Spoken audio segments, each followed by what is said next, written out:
I'll take care of that. You set it up. It's a team effort. 不是，杨澜你都不会这样，那我。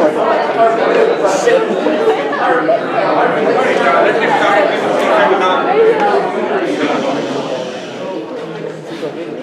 So, just reminders, please send me your project team information. Many of you have already done it, and if you have done it, I've been slowly creating project teams on Canvas for you.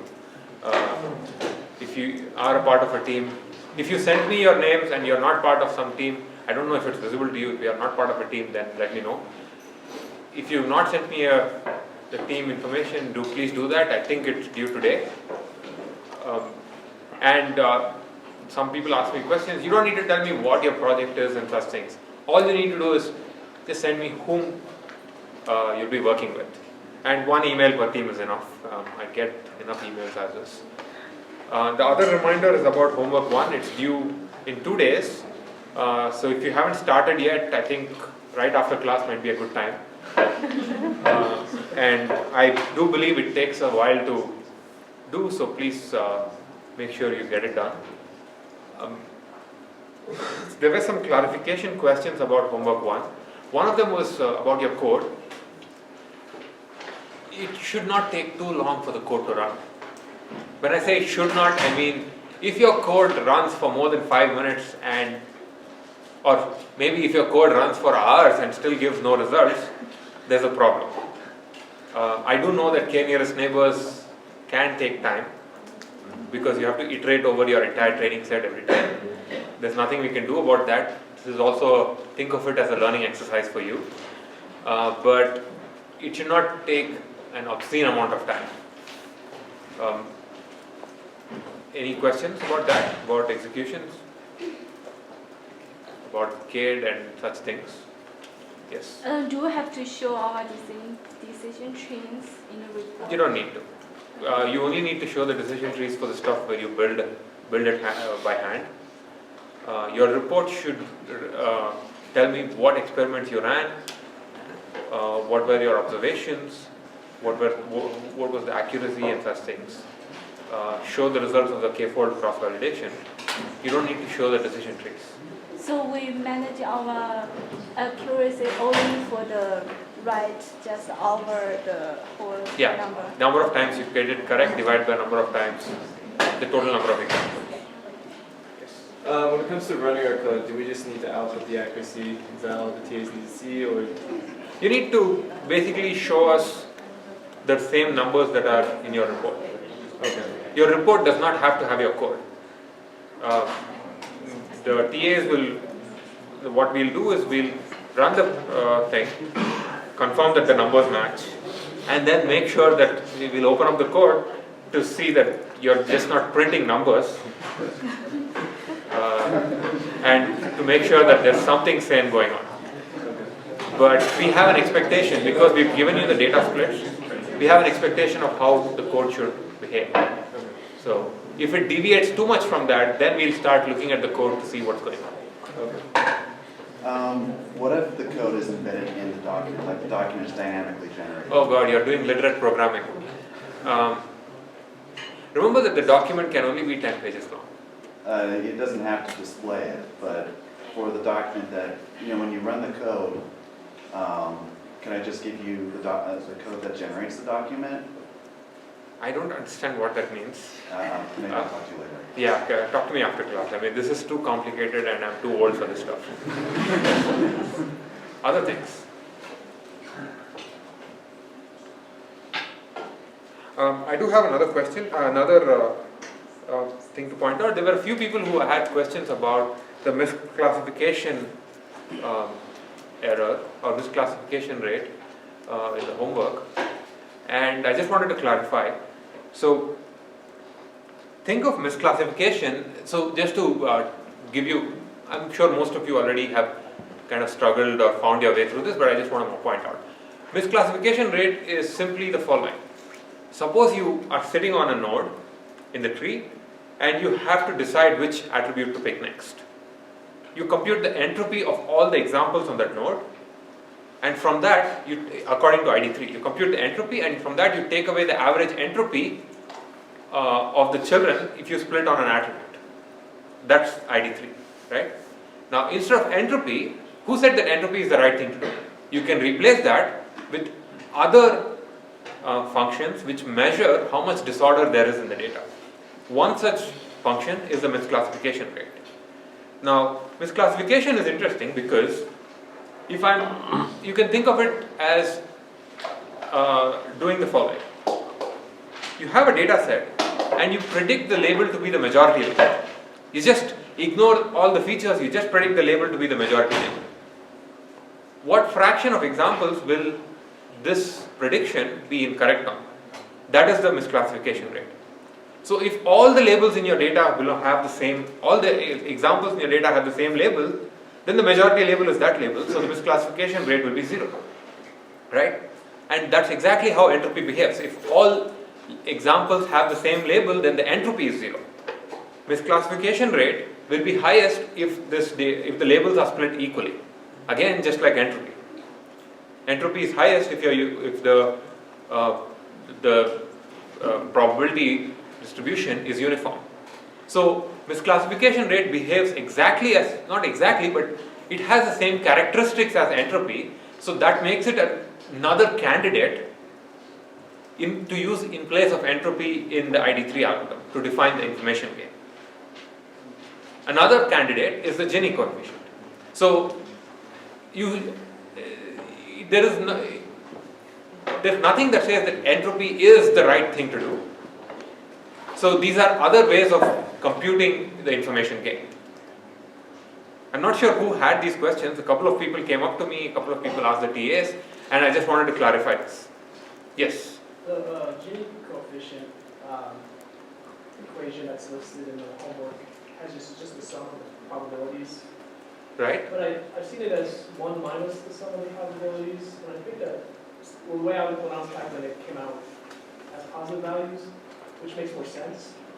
The sum of the say that again. It's the sum of the P1 and Q. Yeah. And so, but I think, I'm not sure if anyone else ran into this, but I found that it's 1 minus the sum. It's entirely possible there's a typo, so... No, I saw the expression as well, like you can deduce it from that. If you expand it, it's basically summation of pi into 1 minus pi. You expand that and you will get. It should be similar. Basically you have to use the fact that the probabilities add up to 1. Yes. So pi times 1 minus pi is pi minus pi qi, or pi square or whatever. And you add up all the pi's, you get 1. Right. So they reduce to each other, but I'm not entirely claiming that there may not be any typos, but... I just got the complement of everything. Okay. Yeah, it's fine. Okay. Yes? The ID3 algorithm is guaranteed to produce a tree that covers all the examples, is that correct? The ID3 algorithm, if the data is consistent, meaning if the data is actually does not have contradictions in it, will produce a tree that correctly classifies training set. The entire training set? Yes. Is it possible to have ID3 run and then get a new example that isn't in the tree? Entirely possible. Okay, so what does the algorithm supposed to do in that case? If it What do you mean by isn't in the tree? It depends on what that means. Like you're going down the tree and you fit some classification, then you just hit a node where the next thing you're supposed to classify isn't an off. So that feature value is not in the training set, perhaps. So there are a couple of things that can be done. One thing, in fact, we very briefly spoke about this. One thing that can be done is take the most frequent value for that feature. So it's look at all the leaves on that path. It's possible. Basically, you just get from that stage somehow to the next stage by taking all paths down and then keeping track of the fact that you took both paths in this fork and remembering how often this happens in the training set and taking the most frequent path maybe. Because if you don't have that thing in the data, that's the best you can do. If you don't have that feature value in the data. Alright, if there are no other questions, we're going to continue where we left off. We are in the middle of the section on linear models, and in the last lecture, I spent some time talking about linear classifiers. And just to remind you, a linear classifier is simply a plane or hyperplane that slices the instance space into two and says one side is positive and the other side is negative. It has this interesting geometric properties, and also the reason it's interesting is also because linear classifiers are actually a very expressive set of functions. Conjunctions and disjunctions and m of n functions can be represented using linear classifiers. But not all functions are linearly separable, so the term here is linear separability.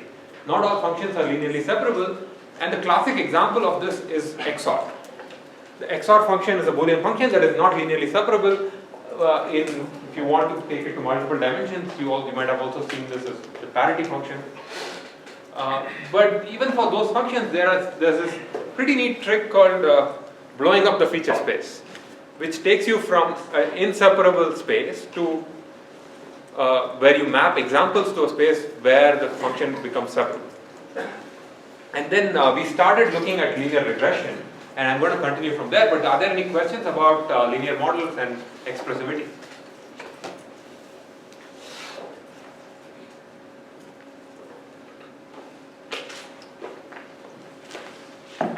Yes. We talked about how increasing the dimensionality can, what's the word I'm looking for?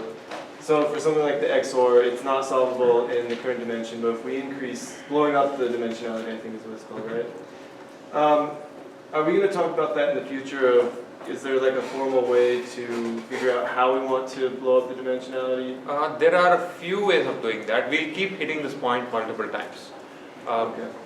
Right now, my suggestion would be the following. You try out a few options and put them all into cross-validation. Okay. Eventually, when we come to kernels, we'll see that this is actually what kernels are doing. They are blowing up the feature space, but somehow letting you compute dot products without explicitly doing that. So there are some cool computational tricks there. We'll get to that in a bit. Okay. And I will keep revisiting this point all the time because this is an important thing to know. Okay.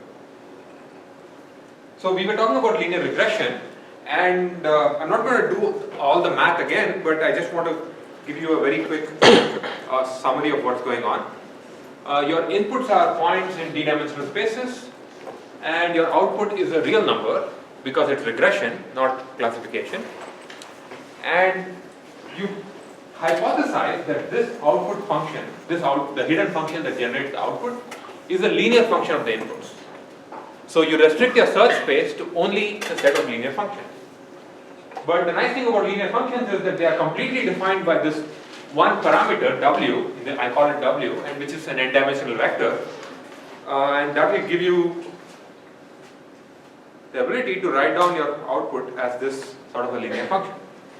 And now the job of learning is simply to figure out all the w's given our training data set. And what we started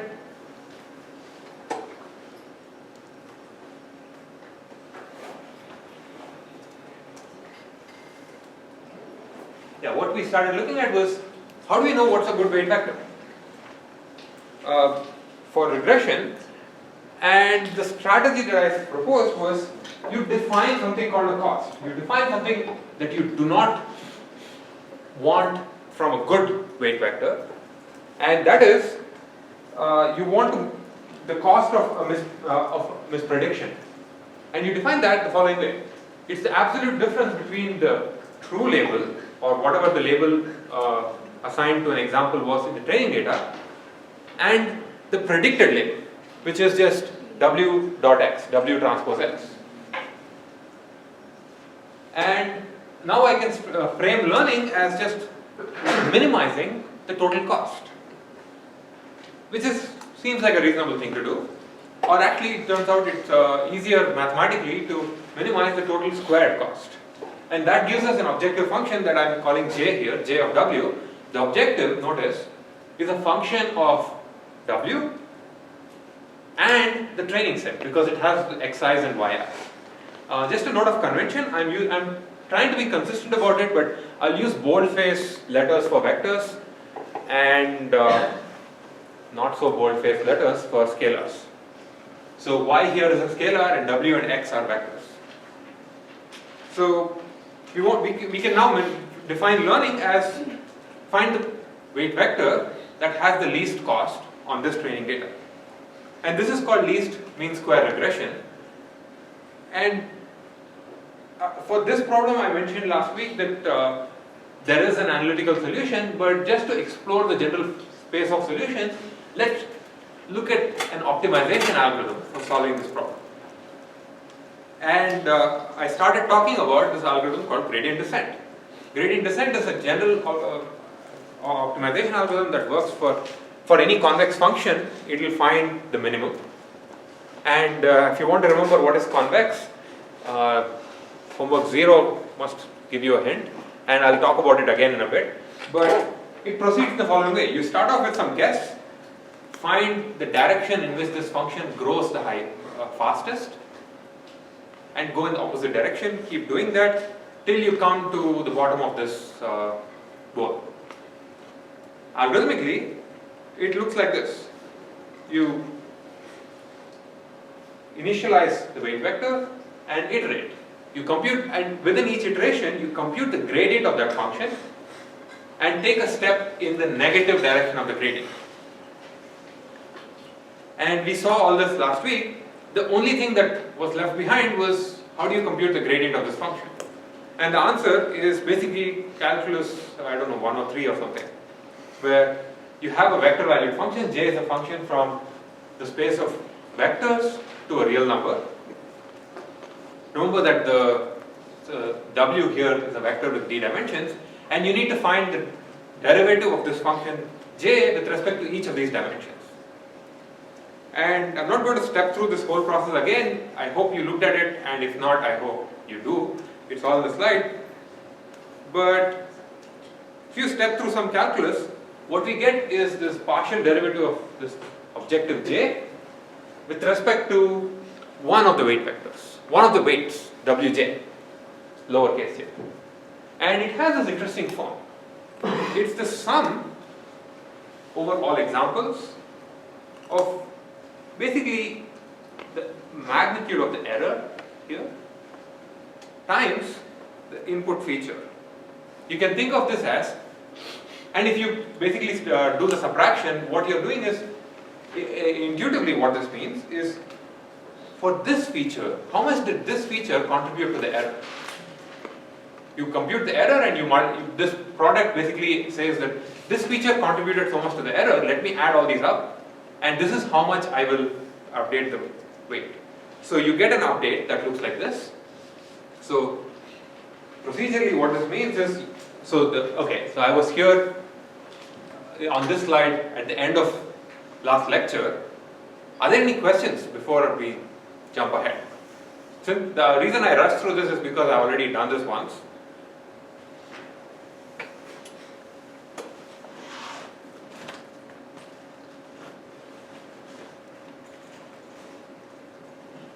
Are there any questions for the math?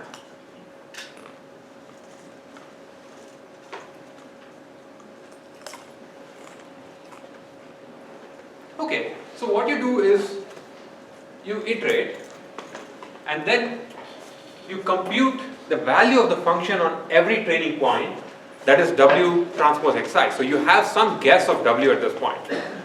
And to compute the gradient, what you do is you compute the value of the function for every training example, so you get W transpose Xi, which is W dot Xi. And now once you've done that, once you've done an entire pass on the training set, you can now go and compute the gradient of this function with respect to this jth element using this expression that we just derived. And now the update is pretty simple. You just do a vector subtraction, which is basically saying you update every Wj as Wj minus R times that summation there.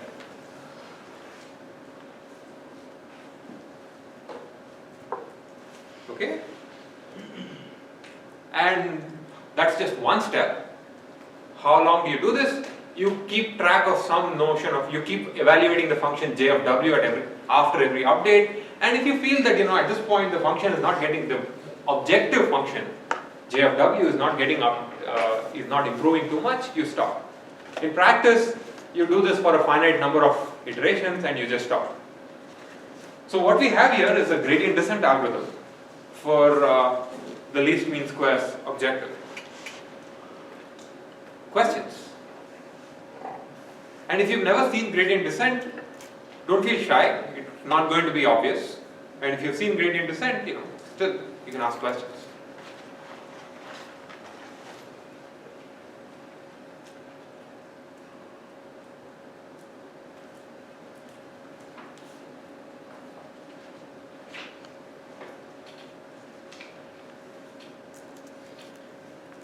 Yes. Could you go over that function again, w t plus 1? Like, what is the t plus 1 the total set of i's in there? Or what is that t? T is time. Okay. T is the tth version of the weight vector. In fact, now that I look at it, I see a typo in the slide, because this thing here should actually be wt. No, it's not the power t, that's... Yes, it's not a power, it's the tth element of the weight, or a tth element in the sequence of weights that you're traversing through.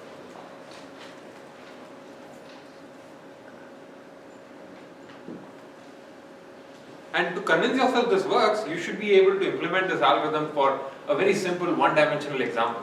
Just pick a function and try to find the line, for example. This is basically line fitting. Now, the one slightly complicated thing here is this learning rate.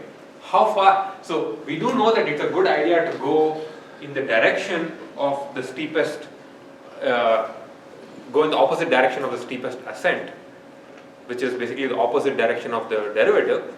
But how far do we go? And this is dictated by this constant here, that this thing here that I've called R. R is also called learning rate.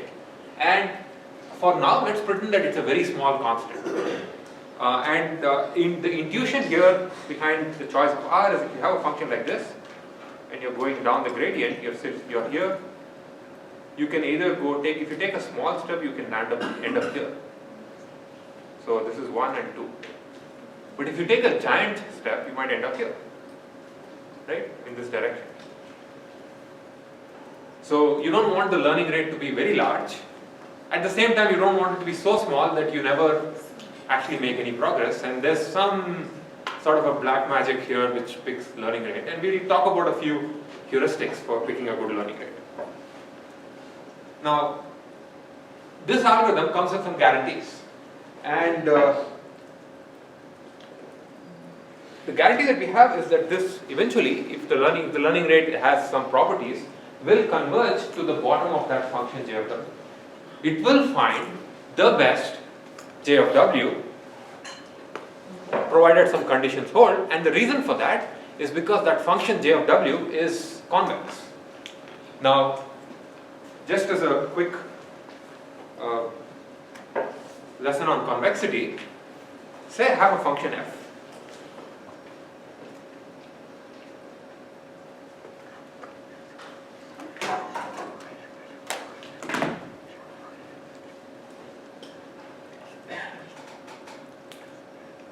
Okay, this is impossible. So let me try to use empty space on this slide. Say I have a function f, which is just any function.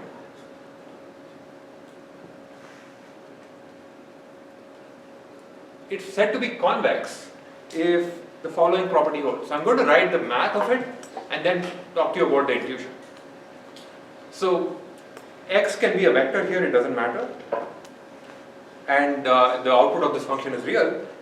It is said to be convex if for all lambda in, say, 0 and 1, f of lambda times x plus 1 minus lambda y is less than or equal to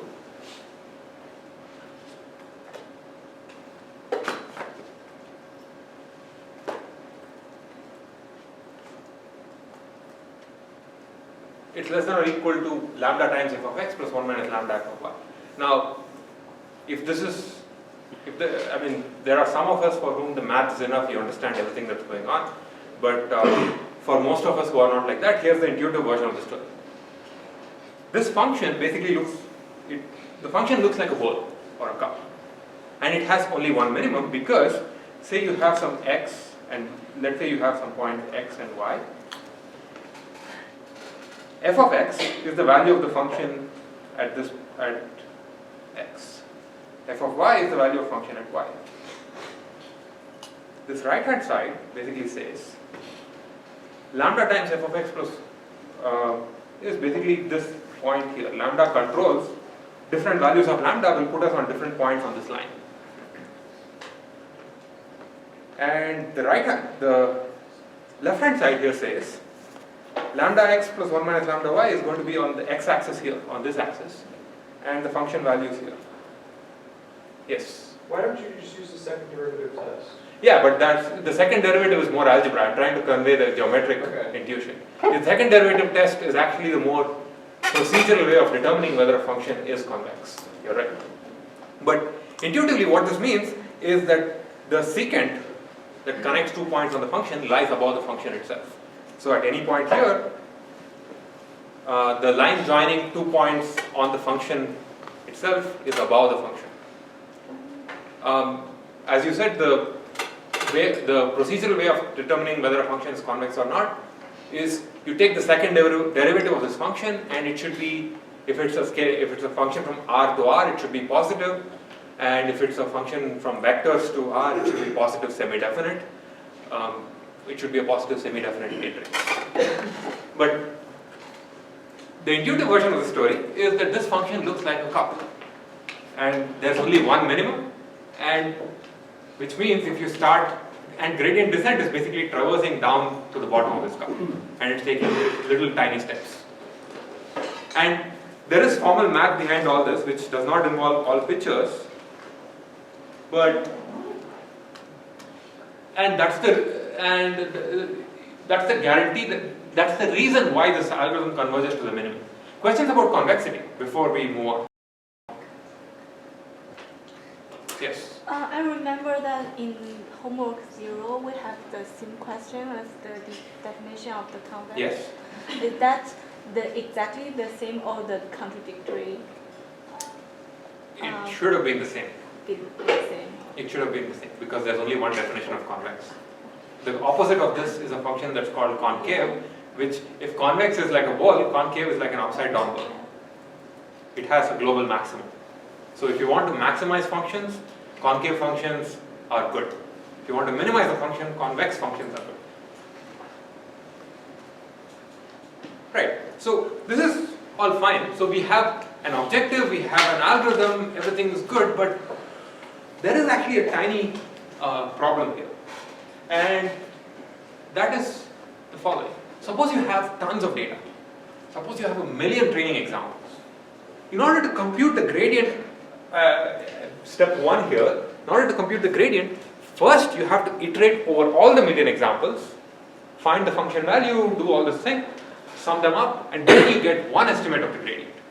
Wouldn't it be nice if somehow you read an example and maybe you can just make an update to your weight vector already rather than wait till you process the entire data once, make an update, and then process the entire data again, make another update. So the problem with gradient descent for least mean square is that the updates are very slow, or the time between updates requires one entire path, one entire iteration through the training set. So an alternate version, so basically this summation is what's killing us. So an alternate version is, why not make early updates? As soon as we see a training example, try to compute some version of the gradient there, something like the gradient, and just update and then continue. This version is actually one of the most dominant learning algorithms out there. It's called stochastic or incremental gradient descent. And the strategy is the following. Say you get one example, just one training example. You pretend that this one example is your entire training set. This is all you have. Compute the gradient, make an update, and throw it away. Then you take the next example. Now you pretend that the second example is the entire training set. Compute the gradient, make an update, throw it away, and do this till you run out of examples and loop again. Is the difference clear? In the first case, you use the entire training set to compute the gradient. In the second case, you take one example, compute the gradient, make an update. The first one is called batch gradient descent, the second one is called stochastic gradient descent. And algorithmically, it looks very similar, so you should probably, this is like one of those spot the differences game. The only difference is, once you get an example, xi, yi, you immediately compute the gradient. And then that, I didn't do the gradient calculation here, that will give you an update that looks like this. You've already updated the thing, and then the next time you're using a fresh weight vector to compute the gradient. So is the contrast clear? In one case you sum over all examples, you sum the gradients over, you iterate over all examples to compute the gradient. In the other case you just compute stochastic estimates of the gradient. And this algorithm works because in expectation you will be doing the right thing. It does not have the formal guarantee, the same guarantee as gradient descent, but if you do this long enough, you will get to the minimum. Question? What's the typical value for T when you finish the algorithm? Oh, that's an excellent question. So let me give you two answers here. One answer is the following. This algorithm, the guarantee is that this will converge in expectation. As t goes to infinity, this will converge to the minimum. In practice, we can't wait till infinity, so 10 is a good number. 20 or 100, some small number. As much time as you have, and you keep track of, you have a held out data set, you keep track of the error on that, and once it becomes within your some tolerance, you just stop. And also the other aspect that determines this is how much time you have. This held out data set, is this your test set? No. Okay. You can never look at the test set. Okay. You are not allowed to look at the test set until you are actually ready to. Think of the test set as the product that you want to, as the classifier that looks at the test set should be like you are actually releasing to the public. It's something that you cannot change once it goes out there. You are not allowed to change your classifier based on the test set, because then you're really not learning. You might as well just remember the test set. So no, never look at the test set. So this algorithm actually has interesting properties. It has good computational properties. We'll come back to stochastic gradient descent multiple times. In fact, this was the only time I talked. I have gradient descent in this class. We'll be looking at stochastic gradient descent a lot when we come to SVMs. You'll be implementing stochastic gradient descent for SVMs and maybe logistic regression and such things. When it comes to this particular cost function, which is the square difference between the predicted value and the true value, in the old neural networks literature, this was called the Widrow-Hoff rule. And this is just an interesting, anecdote. There's nothing to learn here. And very often, just a couple of points, it has better computational, better time complexity when the data set is really large. Stochastic gradient descent is a preferred algorithm if your training set is really large. And the second thing is, in such cases when the training set is really large, it might even get faster to better points in search space. Because you're making immediate updates rather than waiting for the entire. Okay, so let me do a minor detour here about learning rates and such things. In the general case, this learning rate must decrease after every update. So you basically keep going through a schedule of a predefined set of learning rates which can exponentially decrease or something like that. But there are also algorithms, especially some algorithms that have become popular recently, which automatically choose the step size based on how bad your classifier is and such things. And the main lesson that I want to convey here is gradient descent and stochastic gradient descent are really simple algorithms. They don't require too much sophistication to implement or to understand. Their properties are well understood, but these algorithms actually form the basis of a lot of machine learning. Many learning algorithms can be seen as instances of gradient descent or stochastic gradient descent for various different loss functions, for various different costs. The cost does not have to be this particular squared distance, it could be something else. And sometime maybe towards the end of the first half of the semester, we'll see how a lot of learning algorithms can be put into this umbrella of minimizing costs. And once we get that, we have this hammer which is called stochastic gradient descent, which we can just throw at the cost function. So let me wind up the linear regression part of the story. Just to remind you, what we want is a function that can predict a real value. Our inputs are features, they are vectors in d dimensions, and the output is a real number. And we assume that this function is a linear function of the inputs. And I went a step through, or I described an algorithm that tries to learn this linear function by minimizing the total cost on the training set. And there are two algorithms here, gradient descent and stochastic gradient descent. Questions about regression, about linear regression? Yes? Is stochastic gradient descent guaranteed? It's a different algorithm. Yes. And is there anything funny that can happen? So stochastic gradient descent comes with the following guarantee. If your function is convex and your learning rate has certain properties that I don't want to describe, basically it has to sum to the squares of the learning rates should not be infinite and over the course of the thing, and it's summable but not square summable or something like that.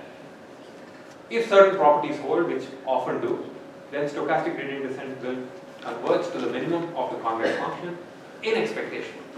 What that means is, if you let this run long enough, you will get to the limit. It has one funny property which is not true in gradient descent. In gradient descent, if you take one step, you're guaranteed, if the step size is small enough, that the function value will decrease because you're going in the opposite direction. In stochastic gradient descent, you're not going down the gradient of the full function. You're estimating the gradient, and it's possible that your local updates might take you up the objective, but in expectation, it will go down.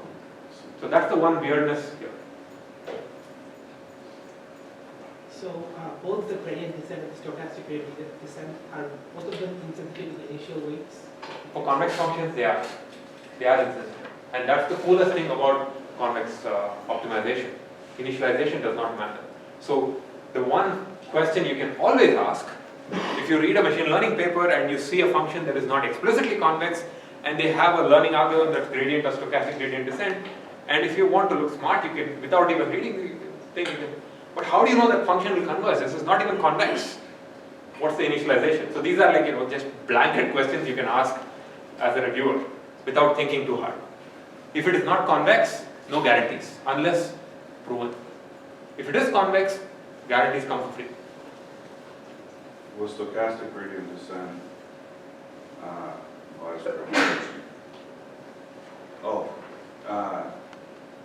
how many times, so the notion of t is different now, right? Yes, you're right. So, how many times do you go through the data? Let's hold on to that question, because I want to make this point in the context of SVMs. But to give a brief answer right now, you go through the data as many times as you did for gradient descent. There is a bit of a wrinkle here, but I'll mention it afterwards. So let me move along, and I have a couple of exercises for you to just get comfortable with this whole the gradient descent and stochastic gradient descent and this whole thing. One is, you should probably be able to, when I started this whole section on linear regression, I presented a data set which talked about measuring the mileage of a car or something like that. You should implement both gradient and stochastic gradient descent for that and run it on the data set to see what happens. Or if you feel like actually stepping through the updates yourself manually, you could also do that on paper. And the other thing that I want to point out is that linear regression can be solved analytically, and this is not terribly hard, but you might want to spend some time taking the, trying to minimize this objective function that you have by taking the derivatives and setting it to 0, and showing that the true weight vector has an analytical solution that looks like this here. I'm not going to talk about this, but you should be able to, or at least try to do it, and if you get stuck, come talk to me. Or come talk to the TAs, because they are feeling very lonely in the office hours. Okay, yes? For that first exercise, is there any, I don't see how I can have any intuition about whether that type of function would be convex or concave. The function is convex simply because in this case, actually the easiest way to prove that it's convex is to take the second derivative and prove that it's positive semi-definite. Maybe at some point in a later homework, I'm going to basically walk you through how to prove functions to be convex. Functions that we don't know yet. Yes. Right. You can basically, the proof of convexity can be built up by compositionally. If you have two convex functions, the sum of those things is convex, and things like that. So there are some easy tricks to prove functions to be convex. Okay, so that was a much longer detour than I had planned, but I hope linear regression seems like it's comfortable. The reason I spent longer on this is because this is pretty much the only time I'll be talking about regression in this class. So we're going to move back to classification. And just to remind you the difference between regression and classification, regression is about predicting real values, classification is about predicting a discrete value. And in particular, we'll be looking at binary classification where you have two labels, true, false, spam, not spam, -1, 1, 0, 1, something like that.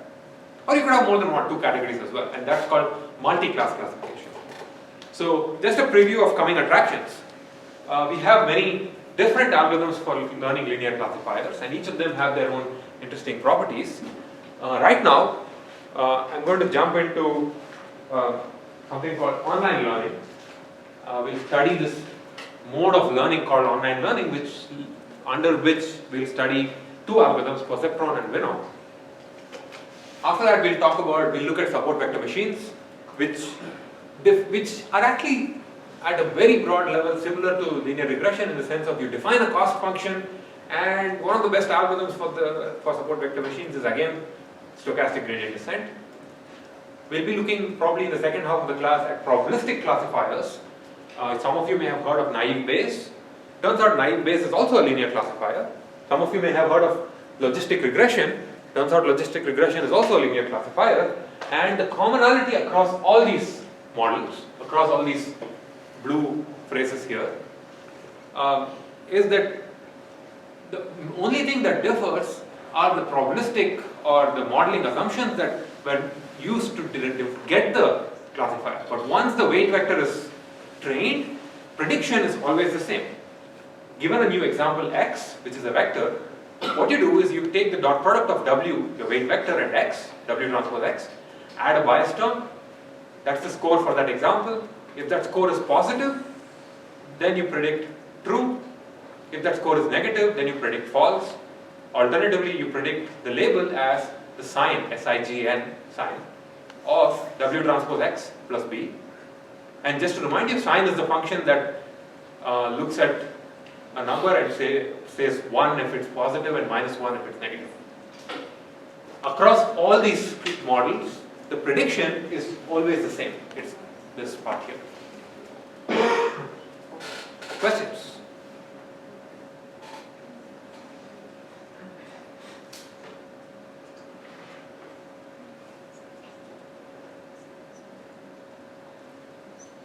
but that's not the case for the real value labels, right? For regression, you just predict the value as get the values. Exactly. Okay. Exactly. So classification with a linear model, you compute the value and then threshold it.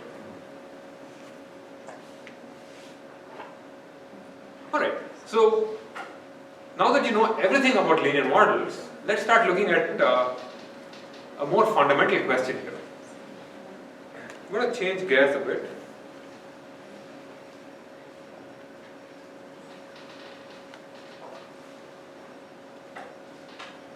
And talk about something called online learning. Eventually, this discussion of online learning will lead us to the Perceptron algorithm. But right now, I'm not going to talk about linear models at all. The first thing I want to discuss is really one of the most important questions that we'll keep addressing in this whole semester, which is, how do I know that my algorithm is actually learning? What is learning? And it turns out there are many ways of answering that question, and one of those ways is requires this protocol called online learning. And then we'll get to the Perceptron algorithm and analyze it to death. So let's start off with this question of what is learning? Anyone can write down an algorithm, or anyone can write down a procedure, a program. It's a learning algorithm only if you are able to prove that it's doing something interesting. Which means we need to be able to rigorously quantify performance. So, which means we need to mathematically define performance. One way of doing that is to decide, given a series of examples, how many examples need to be seen before your classifier will stop making mistakes, or before your classifier is good enough. How many training examples are needed before you get a good enough classifier? Broadly, this idea is called sample complexity. And what I want to talk about now is this idea of how many examples are needed is very intimately tied to the learning algorithm interacts with those examples. So, as an example, to make this clear, let's take a very, very simple case. Suppose our true function is a conjunction. So the true function that we have is conjunction of 5 variables. We have 100 Boolean variables, x1 through x100, but the true function which is hidden from us is x2 and x3 and x4 and x5 and x100. If all of them are true, the function says yes. If any of them are false, the function says no. Okay. And now the question becomes, how many examples are needed to learn this function, this hidden function? We have 100 dimensional inputs, so there are 2 power 100 examples that are possible. How many of them are needed to actually learn this function? This question is actually not well defined, because to answer that question you need to tell me what is the protocol in which the learner gets those examples. And I'm going to step through some examples that some protocols that point out that changing the protocol can wildly change the number of examples needed. What I'm going to call protocol 1 is the learner, the learning algorithm, goes to the teacher and says, what is the label for this point? What's the label for this point? The learner knows, let's say, that the function is a conjunction, and it tries to probe the teacher or nature to get the best possible examples that it can get. Protocol 2 is called teaching. By the way, protocol 1 is called active learning. Protocol 2 is called teaching, where the teacher carefully handpicks the best examples that the learner needs so that it can perfectly learn the concept. Protocol 3 is the most frequently studied protocol, which is there's something called nature, a random source, that picks a bunch of examples and gives them to the teacher. The teacher labels them, and these randomly selected examples are what the learner has to live with. In each of these cases, let's now look at how many examples would be needed for learning this conjunction perfectly. Is the setting clear? The game we are playing is, in all cases, in each protocol, how many interactions are needed with the teacher. Questions about the setting before we move on to the details.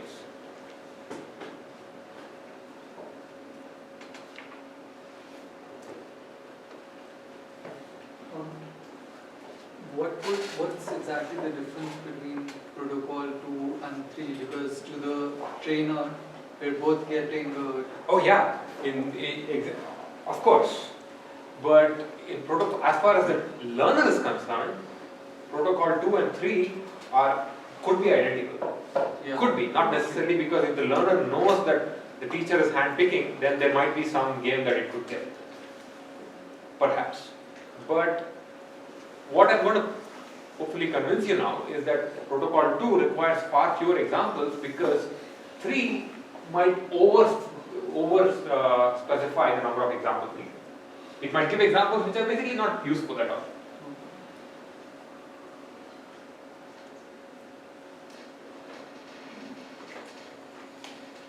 So, if all of you are on board, we can move forward.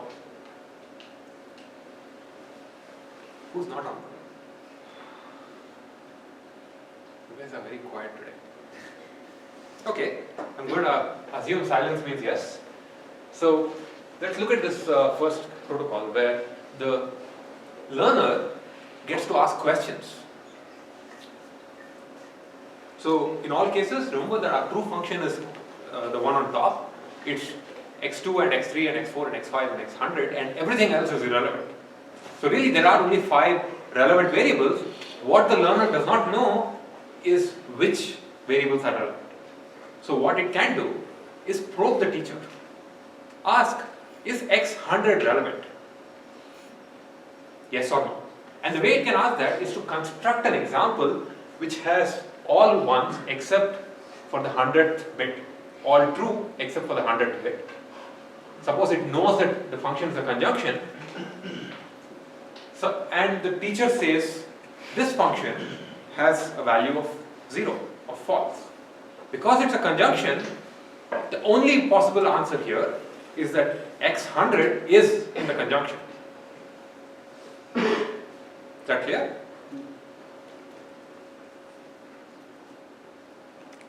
Somebody asked me a question.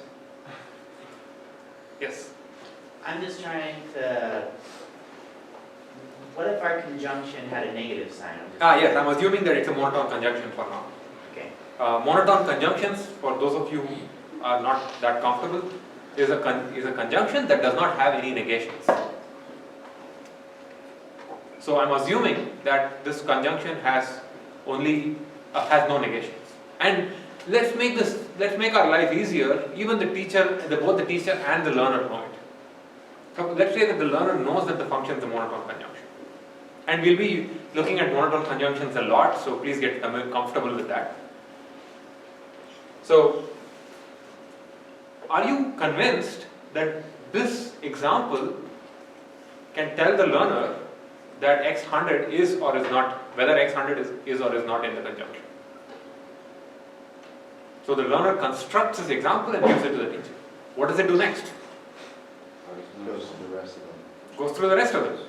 Next ask if 99 is in the conjunction, and the query for that is, turn off everything, turn off the bit 99, keep everything to true. The answer here is the output f of this example is true, because x1 is true, x2 is true, x3 is true, x100 is true, which means f is true. What this means, as far as the learner is concerned, it knows, it has a certificate that says that 99 is not in the conjunction. What happens next? We just keep on iterating down. You iterate on each of these. You go through this, which I'm not going to go through 100. You go to x2, you ask, is x2 in the conjunction, yes or no? x1. And at the end of this, you basically know all the variables that are in the conjunction. Right? At the end of this process, with just 100 queries, remember that the number of possible queries here are 2 power 100. But because the learner knew that the function is a conjunction, with just 100 queries, it can determine that the true function perfectly, without any with zero error. Questions about this protocol and about this? We should better do this. Can we do better than this? Let's keep that question in mind and move on to protocol 2. But before that, are there any other questions? Yes. So this is an example of where the line between what's learning and what isn't learning becomes a little bit blurry for me, because, I mean, couldn't you consider this just a really strategic algorithm for figuring this out? Yeah, it's exactly that. And that's exactly what learning is. Learning is at a very, very vague level. Learning is the transfer of a function from one entity, one thing to another, from a teacher to a learner. There's a hidden function, somehow the learner has to figure it out. So yes, it can, in this case I have very carefully constructed this algorithm. I wonder if it's called elimination, but no. I've constructed this algorithm and it just works only for monotone conjunctions, but yes. Okay, that's active learning, by the way. It turns out even if your function, to answer the question that came up, even if your function is not monotone, the same algorithm works. All you need is one example which is positive. And exercise for you guys, think about this. Convince yourself that if the function is not monotone, if you know a positive example, the same algorithm will work. I'm not going to talk about that now because I want to move to teaching. Teaching is more interesting. Because what will happen is the first thing the teacher will do is construct an example that has all the bits as construct this example where x2, 3, 4, 5 and 100 are true and give its label, which is true, which is that example. This is basically a proof that all these variables are, some subset of these variables are in the conjunction. It's possible that the teacher may be malicious and gives some extra features, extra elements here. It then shows that each one of these things are required by constructing an example where it turns off x. So it turns off x2 here. What is it? It turns off x2 and the output is false. What that means is if you take off x2, the output becomes false. Then it does the same thing for x3 and so on. There are 5 such examples. There is one example on top. So with 6 examples, the learner is perfectly able to transmit. The first block says that these variables are sufficient, and the second block says that these variables. The second block that says that all the variables are necessary. So basically the learner is conveying a proof that says these variables are necessary and these are sufficient, and that's it. And the learner gets that. The teacher has conveyed everything. The learner, any sane learner, should be able to learn the function of this. It's not very hard to come up with an algorithm also that learns this function and it learns the hypothesis correctly. Turns out this is very cool. This is a nice little toy example, but in general, modeling teaching is really difficult. So we won't be doing that. There are more open questions about teaching than about learning because we have a mathematical understanding of learning. Third protocol is the random one, the more realistic setting. There is some source of randomness that picks examples, x's, and goes and gives them to the teacher. The teacher, which has this hidden function f, will now label all these examples and give them to the learner. So you may get some set of examples that looks like this. It does not have to be 100, it can be less than 100, it can be more than 100, there are no guarantees here. Some random subset. And what the learner could do, because we are learning conjunctions, is first of all, look for all examples where the label is true, these things. Just take those examples. And look for all the variables that are true across all of these things. So, for example, variable number 1 is true. Variable number 6, I think, is not, because these two things are false. Take the intersection of all these things and say that the true output is basically the intersection. The true function is simply the intersection of all these variables that are true in every training example. Will that get you a conjunction that will correctly predict all these examples?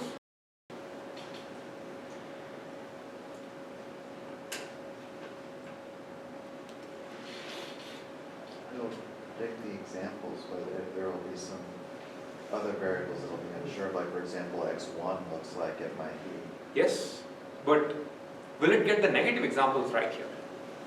Why will it get the negative examples right?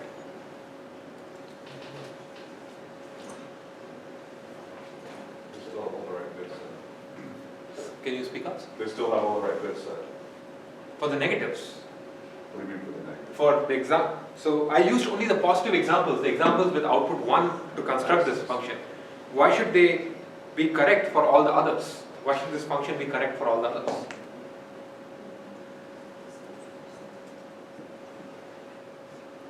Someone who's not spoken in class before. Someone who knows the answer and does not want to say it.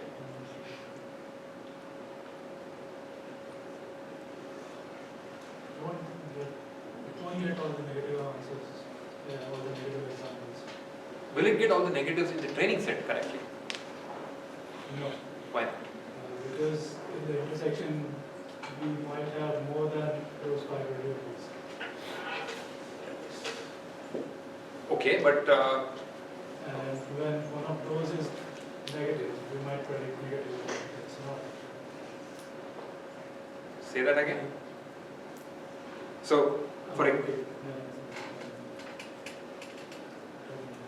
so remember that for a conjunction, every one of the true variables should be present, and the output is true if and only if all the true things are present. It doesn't matter what else might be there. So I was just going to say, so since in that last example when you took all the positive ones, x1 was a variable that was needed, but it's really not a variable that's included. So when you go back to the negatives, you can see that one of them has an x1 with a positive, but and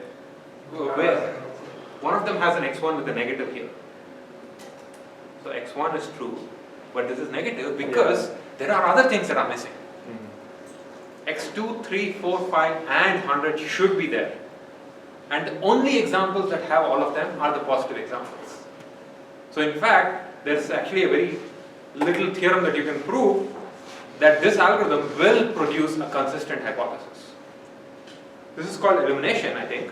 Yeah, this is called elimination. And the final hypothesis, notice, as many of you observed, will consist of x1. The true function did not have x1, whereas the learned function has x1.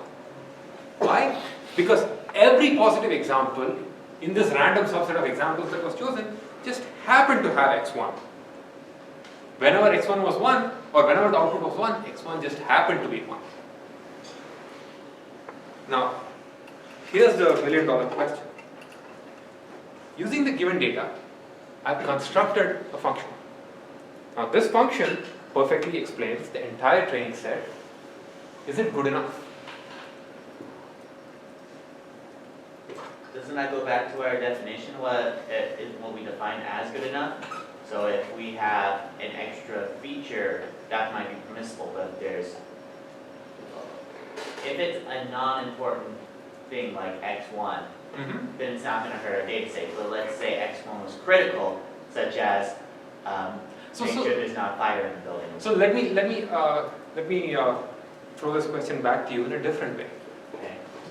Let's say this feature x1 co-occurs, it just happens, it just co-occurs by chance with 10 training examples, with 10 positive examples, and you only have 20 examples, positive and negative. And your proof and your hypothesis that you've learned has this x1, just like we have here. Would you be comfortable in claiming that the true function, irrespective of what the teacher says, should have had x1? you have only 20 examples? No. No? What if you have 20 million examples? And every time there was a positive example, x1 occurred with it. Now, if your training set is representative of what you're going to experience when you actually classifying things, it may be that almost all the time you're classifying something, it's also 1, so it doesn't. That's an excellent point. Someone else had a. If x1 is has nothing to do with the function, which we know, that means it is just random. It's not in any way related to the other variables. Then you would be able to say it's like 50-50 whether it's on or off.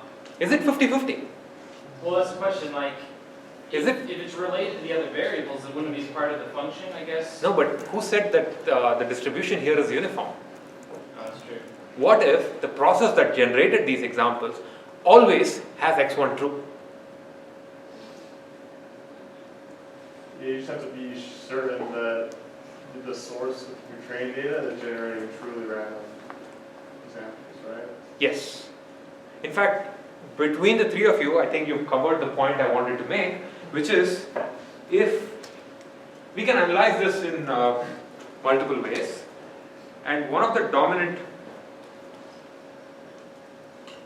strategies here is called PAC learning, probably approximately correct learning, where the assumption is if I never saw x1 in the training set, if x1 was never 0 in the training set, and my training set is large enough, there's a very good chance that in the future x1 will be 1 as well.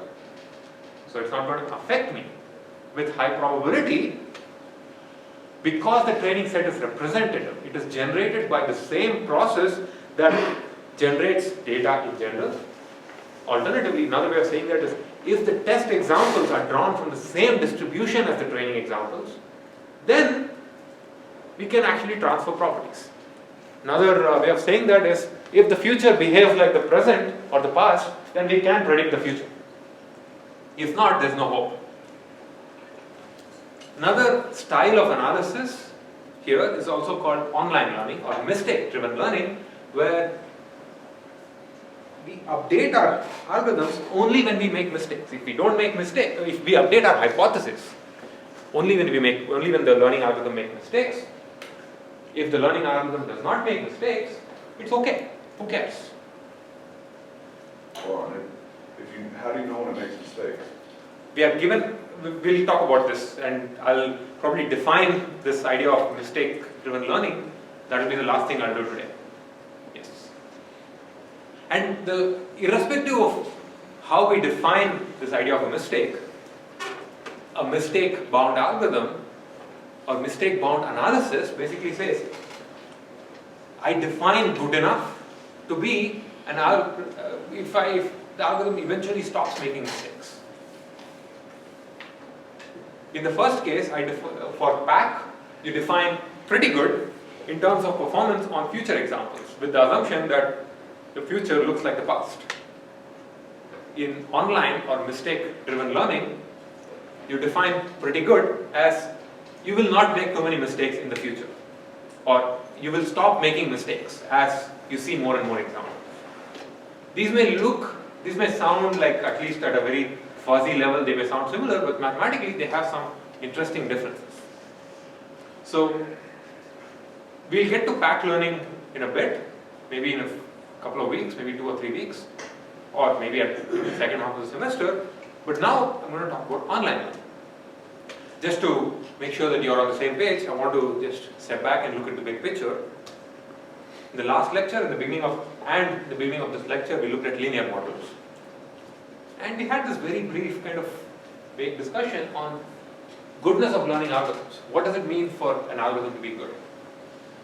And one strategy for measuring or quantifying goodness of algorithms is a style of learning, a protocol of learning. Remember that the goodness of algorithms depends, the number of examples you need depends on the way in which you define the learning protocol.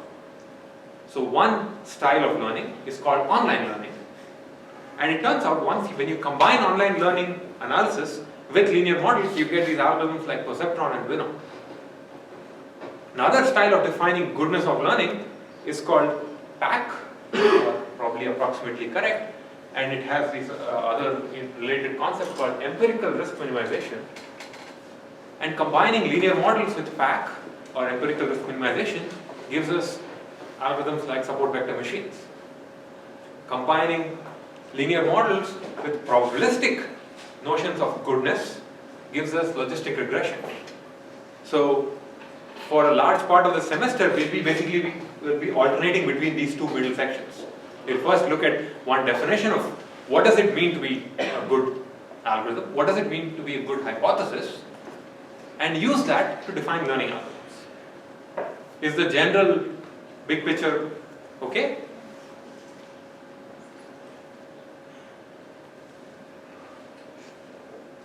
So the last thing I want to do now is to very quickly introduce this idea of online learning. And there are a few variants of this. I'm going to focus mostly on this style of learning called mistake-driven learning, which will give us two learning algorithms, Perceptron and Winnow, and it turns out that this also can be seen as a gradient descent algorithm, which is actually pretty cool. What I want you to watch out for as we go along this is think about how important features are. The same things that we had before, which is if you have bad features, if you're not able to represent the concept, like XOR, for example, linear models, what will happen to the learning algorithm? How will it perform when you are trying to learn a function which just cannot be represented? I want you to also keep in mind that we are, in computer science, we have to think about complexity. How long, the time complexity of learning, or how much space is needed. We'll get to kernels and such things, which was another point that I mentioned before, which talks about nonlinearity, and we'll have some discussion about features as well. So, just to motivate online learning, mistake-driven learning, consider a task, and this is not an unreasonable thought, where the number of features you have is in the order of hundreds of thousands or millions. And this is actually fairly common in applications like natural language processing.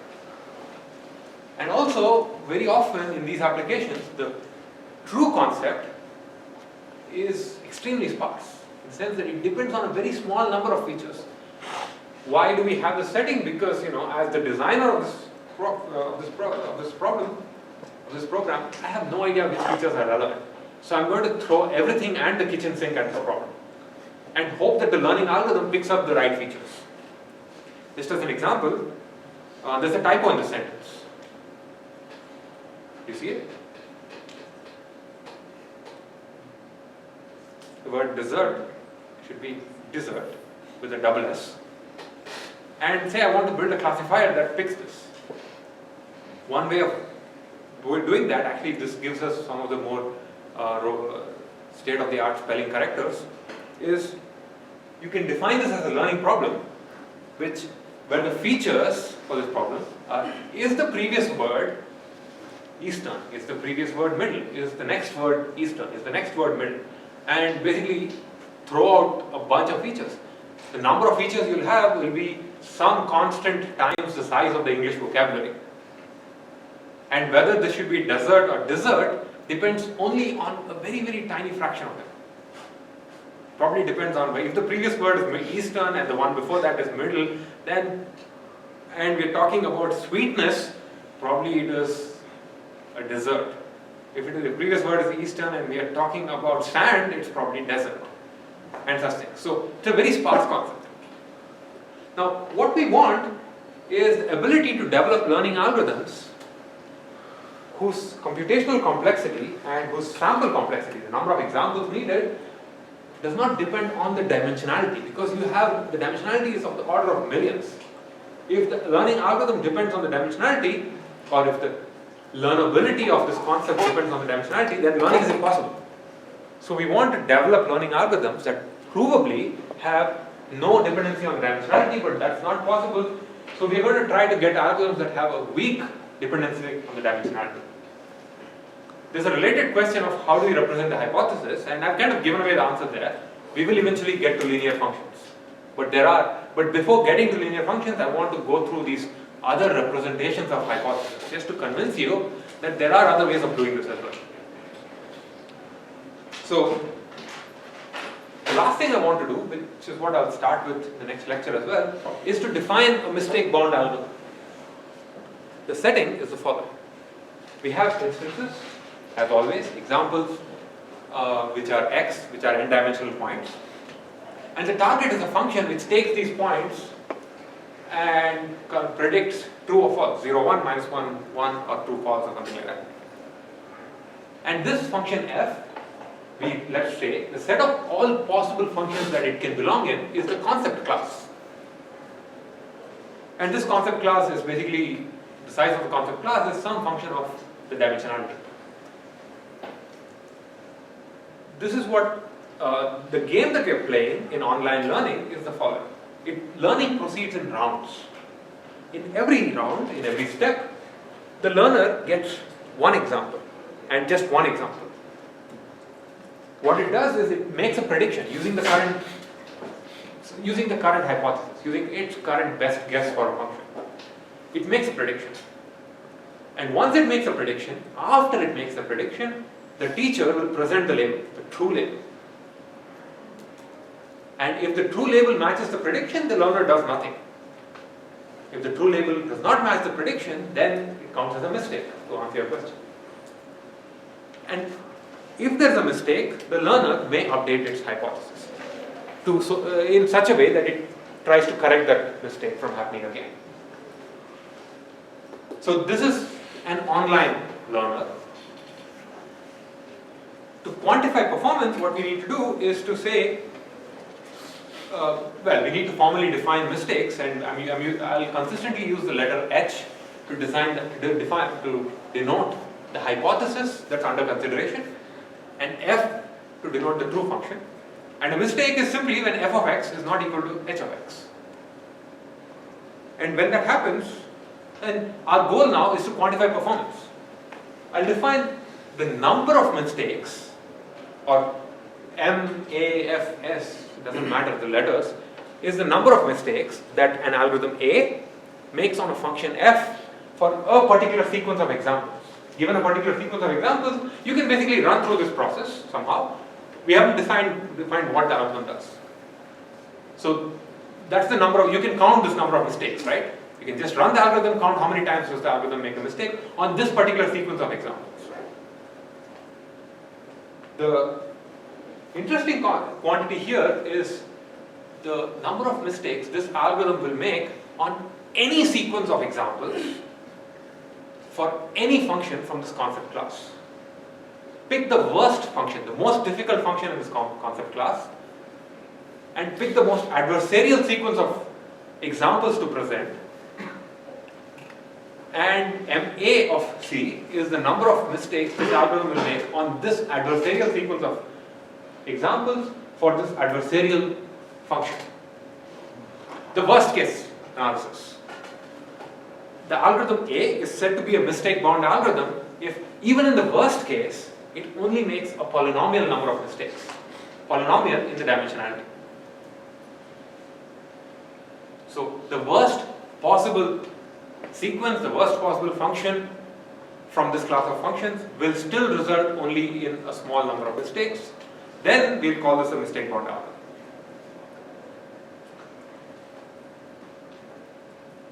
This is necessarily a worst case kind of analysis. Life is not always worst case, but you know.